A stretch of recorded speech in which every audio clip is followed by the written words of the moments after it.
Sometime in the 1950s, the U.S. Navy wanted a new type of fighter that could take off from the carrier without using the catapult or the big rubber band that sends jets Mach Jesus off the big boats. Because it took too long for them to reset it for what their goal was, but jet technology wasn't there yet for what they wanted to do.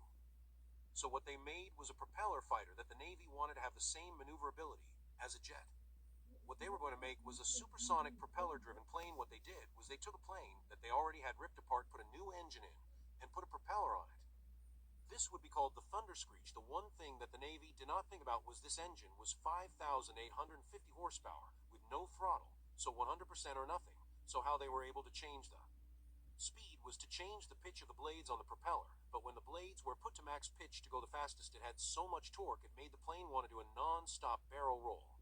And that was fine compared to the noise.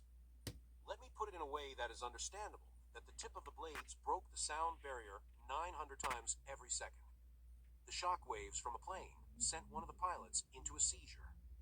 This was so unsafe that they had only 12 test flights. The first pilot, after a successful flight, got out and said to the head mechanic, "You're not big enough, and there is not enough of you to get me back in that plane." The next test pilot did the last 11 test flights and had to crash land 10 of them. And after all of that, they retired the project, not because it is too dangerous, but because the engine was so powerful it was ripping the plane apart.